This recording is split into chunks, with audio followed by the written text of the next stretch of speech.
A sage having various titles to his name, Vishwamitra is indeed a great rishi to be remembered for his innumerable contribution to the world of knowledge.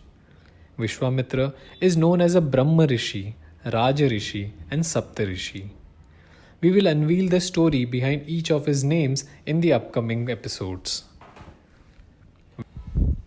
Vishwamitra is one of the Saptarishi. Saptarishi are responsible for assisting Lord Shiva in maintaining the balance on earth.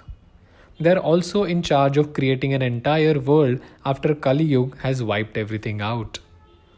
Let us now understand how Vishwamitra was born. Just like his interesting life, his birth was no less interesting. It all dates back to when Chandravansa's Kaushik was blessed with a son. He was lovingly named Gadi. Gadi grew up to marry a beautiful woman and had a daughter named Satyavati. Satyavati went on to marry a sage named Ruchik. Satyavati desired a son, and so did her mother, as she only had a daughter. They both prayed to sage Ruchik to give them a blessing to bear a son. Satyavati longed for a son who was a great sage.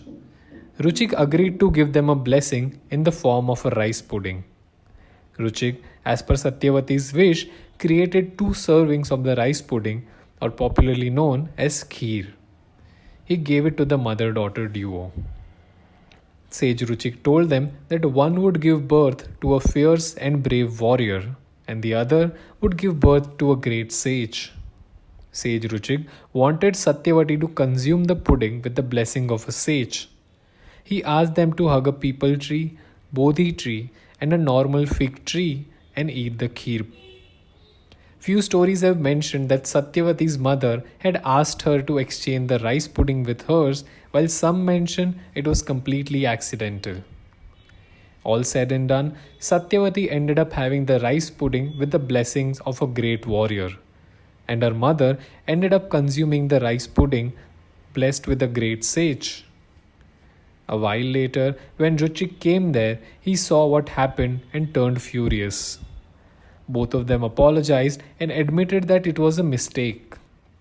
Satyavati begged him that he wanted his son not to become a great warrior, but to become a calm and composed sage. She further added that she does not have any objection to her grandson becoming a fierce warrior filled with rage, but she would like her son to be peaceful. Sage Ruchik, with his yogic powers, changed the pudding, and it resulted in Satyavati giving birth to a calm and composed sage, Jamadagni. Gadi and his wife gave birth to Vishwamitra. Saptarishi Vishwamitra had done some notable work in his life, but one of his prime contribution is the Gayatri Mantra. He is the author of Mandala 3 of Rigved, which ends with the Gayatri Mantra. Let us talk a little on the importance of this mantra and why it is considered one of the most powerful mantras to ever exist in the universe. This universal mantra is known as the essence of the Vedas.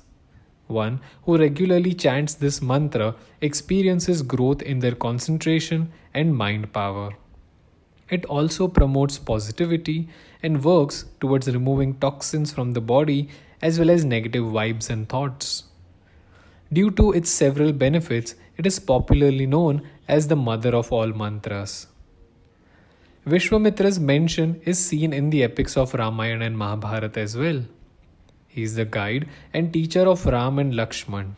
He gives them knowledge about the Vedas and also weaponry to train them in killing powerful demons like Maricha, Subahu, and Tadka. Vishwamitra has also led them to the Swayamvar ceremony of Sita. Lord Ram, with his great valor and show of strength, wins the Swayamvar and makes Sita his wife. Sage Vishwamitra was born as Kaushik and had 2 wives, Menka and Haimavati. He had 104 sons and a daughter named Shakuntala. Thrilling stories of his life are what makes him popular. He is one of the most well-known sages out of all the Saptarishis known to mankind today.